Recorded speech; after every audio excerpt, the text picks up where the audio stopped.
Well, hello. Daryl Black here, and yeah, I'm really excited to be here tonight in particular because my goodness, lots and lots going on. So I just want to make sure everything's good. Yeah, we're checking in. So the way it's going to work today is I'll be presenting the topic on decision making, two tools in particular, and then I'll hang out for a little bit afterwards in the Lead from the Inside Out Facebook group for a question and answer, and we'll be going from there. So, welcome to the Leading from the Inside Out podcast. I'm Daryl Black, and I'm here to talk about specifically two concepts, two tools, two techniques around decision making that you can start to use to move your team, yourself, your business, your organization forward, especially during uncertain times. Now, I get it. It's hard to make a decision, especially when times are tough, right? When we don't have all the information, we are struggling to even navigate our own lives, let alone at work and with our organization, our businesses. And sometimes the price of the wrong decision is very significant. So a lot of times we're actually risk averse, and I totally understand that. And sometimes the perception is the bigger the stakes of the decision, then the more time you need to take, the more information you need, the more analysis that has to happen. And while that's completely true in a lot of instances, frankly, perfectionism, especially around decision making, keeps you stuck. And when we talk about momentum is a thing, but we can't articulate it. Or we can't see it. It's not tangible. But correct me if I'm wrong, but when we're watching a sporting event, let's say, it's very easy to see a team that has momentum. Things are just starting to are flowing their way. The puck or the ball or whatever it is, all the bounces are going their way. Things are really moving, and the quote unquote luck is always good, and it's favoring the team. And you can look at it and say, yeah, they really have momentum. And then let's say that a goal gets scored against that team, and now the opposing team, which did not have the momentum, now has it. And so momentum is it's present within sports, but it's also present with regard to team dynamics, incidents, when we're dealing with chaotic situations, say COVID-19 or something like that. Momentum is something that I think we often as leaders underrate. And so one of the big killers of momentum is analysis paralysis around making decisions. And if you want to get momentum, and again, it's so hard to talk about because we don't really know, we can't put our finger on it and kind of look at it, but we know if we have it and we know if we don't. So teams feel that. And if you think about it, if you've ever been on a high performing team before, things have just clicked, and it feels really good to be part of that team. But then there are other times when you don't have that momentum, and it is exhausting. It's exhausting. Like maybe the coach won't make a decision on, a particular play or whatever that is, and it's frustrating. So momentum is something that's really important. As I said, I think as leaders, it's really something that's underrated, or we don't pay enough attention to. But again, I get it. I totally understand why we are risk averse to make decisions, especially when we don't have all the information. Our default setting is to be fearful of the unknown. And if you think about that is a completely normal, natural, healthy default setting. And it goes way back, and I've talked a lot about stress management, but it goes way back to our cave person ancestors. And I wanted my cave person ancestors to be pessimistic. I wanted them to fear the unknown. I wanted them to always think worst case scenario. And if you think about it, the reason I say that is because, well, if I'm my caveman ancestor, he's walking with his cave family, and first of all, he he shouldn't be taking the day off first and foremost, because they got to eat. But anyways, that aside, so maybe he did decide to take the day off, and he's walking along with his cave wife and his 2 cave kids, and there's a noise in the bushes. Well, from a survival perspective, the last thing humanity needed, like me, basically, the last thing we needed was the caveman to say, "Hey, cave kids, go check that out. That looks like something that's, maybe it's a baby dinosaur that we can play with, and we can take it back to the cave." No, because it represented a threat. And so that is a completely normal default setting, which again, I'm so glad that we have. Fast forward thousands of years from an evolutionary perspective, we still have stress. Even though we don't have dinosaurs, we don't have saber-toothed tigers, we still have stress, and particularly stress around the unknown. And why is that? Well, because the unknown to us, the unknowns are different. Maybe it's not a saber-toothed tiger, but it's what will the consequences be of a particular decision. But our reaction to that unknown has not changed. And therein lies the challenge. So it's completely normal, it's completely natural to be risk averse and to want more information before pulling the trigger, particularly if you belong to an organization that doesn't treat mistakes very well. And that's a whole cultural issue. So as we go through this as leaders, making sure that you are applying a lot of grace and respect and empathy to the team. So when they make the decisions, maybe it wasn't the great decision that you would have made, but learning from it. So that's something really, really important. But suffice to say, the 2 techniques and the 2 tools I'm going to give you tonight on this podcast will help you a lot. Kind of create that momentum, get out of this analysis paralysis, and affect change on your environment. Don't be reacting all of the time. If you are creating momentum, if you're making decisions, if you're not waiting, you will affect change and you will be much more proactive. People will be a lot more empowered. People will feel a lot more in control, feel a lot more confident. So that's really, really important. Now, before we deep dive too much further, a couple of announcements to make that I'm super, super stoked about. First one is the summit, the Leading Through Chaos online summit, and it has been extremely well received. I'm very, very happy and proud in a way of how the summit has been going. Now, for those of you that aren't familiar with the summit, just kind of the real brief synopsis of it is taking 11 speakers plus myself, and I've engaged in a great discussion with them around leadership and empathy and vulnerability and decision making, a whole bunch of things like that.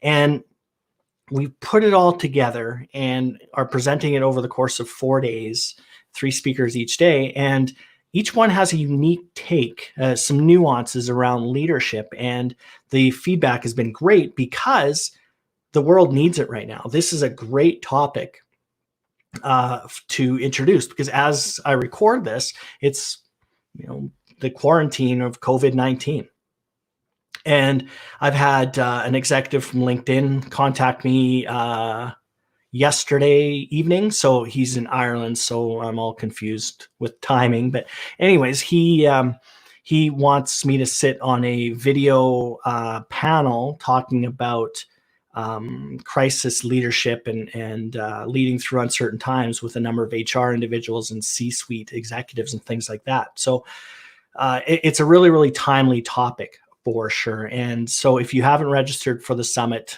go ahead and do that. I'll leave it up there again. So it's www.ddbsummit.com. It's free.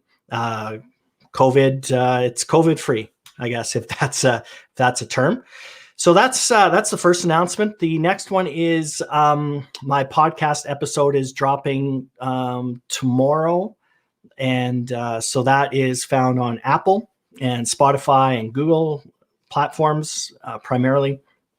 And what I'm doing there is I'm introducing some of our speakers that we've had in the summit in the podcast. I'm also really excited because I've lined up a couple of just top drawer podcast guests for the next couple of weeks, and I've got a few more in the hopper as well. So super excited for that. So If you haven't subscribed on Apple for Lead from the Inside Out podcast, please head on over there at your leisure. So let's get into the actual 2 techniques. The reason this is so important and it's near and dear to my heart is because one of the biggest challenges that we have as leaders is making the right decision, at least the perception of making the right decision. But the reality is, no matter what, no decision will be perfect. But I'll tell you one thing, perfectionism keeps you stuck. Overanalyzing keeps you stuck. You are not going anywhere as a leader, promotion-wise, figuratively, any of those other things. You're not going anywhere until you can make a decision. Because really, that's the biggest difference. That's why leaders get paid the big bucks, to make the decisions when other people aren't empowered to do that. So the first technique that I want to talk about is what I call the 80-20 rule. 80-20 rule. Essentially what it means is you get to 80% and you pull the trigger on that decision and you take action. Okay, so get to 80%. Decide and act. And then the additional 20%, 2 things are around that. 1, figure that out as you go. So very smart people doing smart things that are experts in whatever it is they're doing will evolve that 20% and really fine tune it. Very, very important. Smart people doing smart things will take that 20% and improve it. The other thing you need to do when you get into that 20% zone is to constantly evaluate. So you get to 80%, you realize that you don't have all the information. You do have to make some assumptions, but you will not suffer from analysis paralysis. You act decisively. Smart people doing smart things will figure out the other 20%, and you evaluate the heck out of it. So your job isn't done as a leader when you say, okay, I've reached my 80%, boom, away we go. And where the 80% comes from is a number of examples, and it's one that I use all the time in terms of responding to emergencies and emergency management, things like that, because in that environment, you have zero chance of having all the information. And it's a watch out for me personally that if for some reason I think I have all the info, that's a red flag to me in itself to say, whoa, dude, you're missing something pretty important. So I've come up with this 80% to recognize that we won't have all the information, but what we do need to do is to move forward and momentum, empower people, make them confident, give them a sense of control, like a locus of control by deciding and acting. So if you get to that 80%, act decisively, you evaluate the heck out of it, and you leave it up to the very smart people doing smart things to figure out that other 20%. And you support them as the leader for sure. And then what you do is you move on to the next decision. And so on and so on.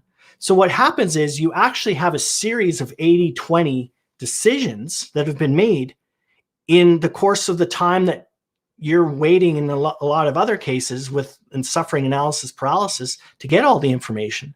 Meanwhile, though, if you're doing 80-20, again, you're iterating, you're learning, you're adjusting, right? You're course correcting.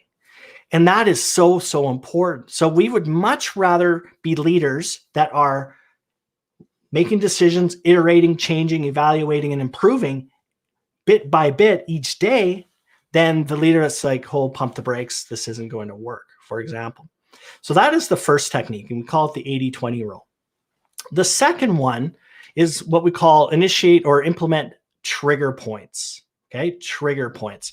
This one's a little bit, it's very, very important, very simple to do because, as you know, one of the pillars of my transformational leadership method is execution. And so what I'm talking to you about are these 2 decision-making tools that you can execute on decisions. So the second one is, so pay attention to the definition because it can be a little confusing. And then I will I'll give you an example or 2. All right. So a trigger point is a predetermined action for a predetermined condition. Okay, I'll say that again. It is a predetermined action for a predetermined condition. In IT, it's if this happens, then that. So IFTTT or whatever it is. So essentially what we're saying there is, if this happens, we will do that. So a whole bunch of things that go into that. And one of the reasons a trigger point is so critical in decision-making is it allows us to make a decision. Remember that predetermined action? We can analyze that predetermined action. We can analyze it without emotion. We can analyze it and determine what it is by talking to subject matter experts. Again, whatever that might be for your business and for your team, it really doesn't matter. It's the principle that's very, very important. So what you want to do when you're determining this is you're figuring out times, you're figuring out resource requirements. Once you're talking to all of the people, you're what-ifing like crazy, right? If this, what if, and you can come up with the best plan ahead of time so that as the event goes on. So an example would be, let's say COVID-19 or any pandemic. An example of a trigger point in a team environment, let's say an HR department, okay? So the trigger point would be if we are at 60% capacity, so that's the condition, we will do this. So it's maybe now shut down certain supportive systems or go into skeleton mode, something like that. So if we have 60% capacity, we've lost 40% of our resources, we will do this. And the advantage to that, like I said, is momentum. And so you can really plan then when we get to 60%, what does that additional 40% look like? Well, then you can start making decisions. And by the way, use the 80-20 rule there because you'll never have all the answers. But that's what a trigger point is. So once you know what that trigger point is and you take your time and you really, as I said, you what if it like crazy. So once you have that trigger point, you've talked to all the experts, you've determined what it is, you've determined the conditions. Another important point is you need to communicate that trigger point out to people so that they know. So an example would be with the HR, if you're 60% capacity, and so now you have to make some pretty big adjustments. Well, the CEO of the company needs to know. Any VPs need to know ahead of time. And as you're reaching that 60%, the other thing you're doing is you're communicating that out as far as the status, saying, hey, right now we're at 50% capacity. When we reach 60, we're going into emergency mode. So a more concrete or geographic example is in emergency management. And there was a huge wildfire in northern part of the province. And it had already decimated a city, and it was on its way to a number of oil camps and accommodations and things like that. As many as 14,000 people to the north. So the fire is advancing. And so while we could have told people to evacuate, 12 hours or 2 days before that, we didn't want to for a number of reasons. And it was a managed, mitigated risk.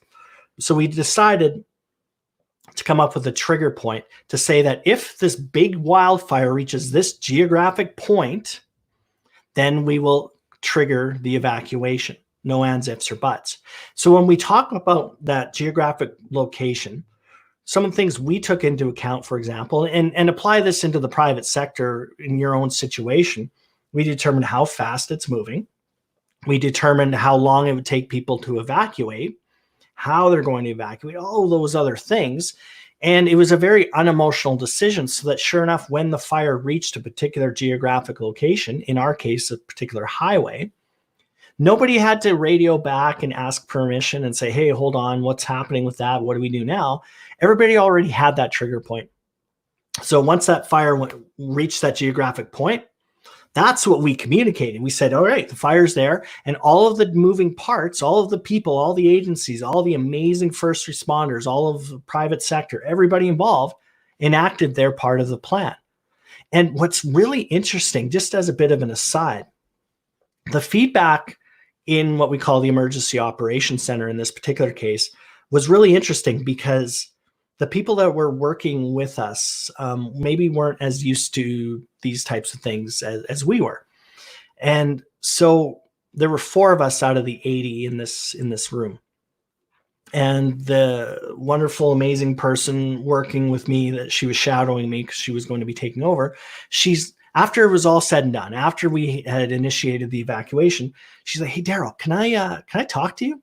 I'm like, "Yeah, sure." She's like, "That was really weird." So I was kind of like, "Okay, what do you mean by that?"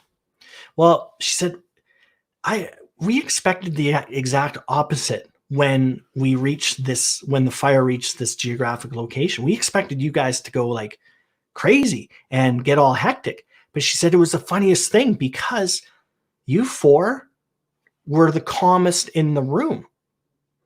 And I really thought about that.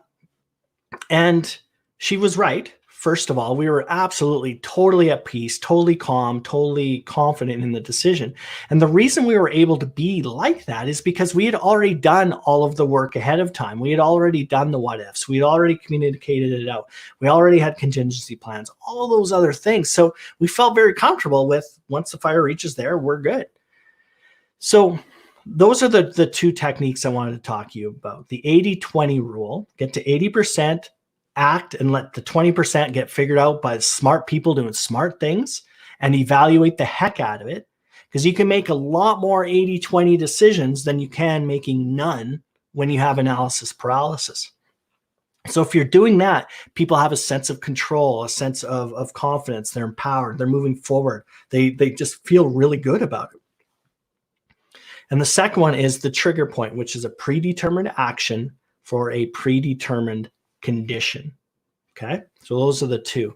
Now, what are the repercussions of not implementing even those 2? And those are 2 of 4 or 5 that are part of my transformational leadership and crisis leadership program.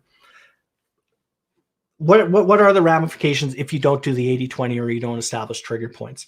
Well, for one, analysis paralysis. That has killed many an organization, many a team, many an agency. Insert whatever entity that is. Analysis paralysis suffocates everybody. Nobody wants to be part of an organization or part of a team that never moves forward. Nobody respects a leader that refuses to make a decision and take a calculated risk. Very, very difficult to create respect and trust in that environment. So the other thing is, you will never get ahead of it. You will never get ahead of the curve. You will always be reacting. And that is exhausting. That is absolutely exhausting. I know for me, I've had many a day where just trying to get ahead of this thing, and I was busy, but I wasn't productive. One of the reasons was I was making reactive decisions when, frankly, if we had just done the 80-20, or we had initiated trigger points, man, life would have been so much easier. And that's okay, because a lot of people will want to analyze to death every decision, every piece of data. And I understand it, like I said, but I'm telling you, as a leader, you have to make decisions and you have to create momentum. You have to be confident. You have to be in control. And one of the best ways of doing that is by taking action and deciding to move forward. And even if the decision turns out to be not awesome, that's okay. Because remember, a big part is you're evaluating it. People will hitch their wagon to you all day long if you're moving forward and you're improving, rather than just have this big parachute on your back. Trust me on that one. So hopefully you've found some value here. And those are 2 you can execute on those 2 decision-making concepts tomorrow. And it might feel a little uncomfortable if you're not used to it, for sure. And I understand that, but get used to it. Maybe it's 90-10 to start, but then build back to that 80-20. Create trigger points. And trigger points are so good because you can also just offload them to people on your team as well. Say, hey, can you 2 run away and figure out some trigger points for this particular initiative, or something like that. Now, my last call to action for you is, again, if you haven't signed up for the summit, www.ddbsummit.com. It's free. It's 4 days of pre-recorded goodness and golden information found in amazing speakers. And these are individuals that have led teams during 9/11, World Trade Center, and the Pentagon, hurricanes, mega fires, Boston Marathon bombings, floods, you name it. And these are individuals, again, that led through these experiences, not just were a low person on the totem pole. And when you talk about decision making, each one of them in the summit talked about how to make a decision in uncertain times. So tremendously valuable. It's free. And so I would encourage you to sign up there. So thank you very much for listening. And we will see you again on you'll hear me again on the Lead from the Inside Out podcast. So what I'll do now is I'll head over to our Facebook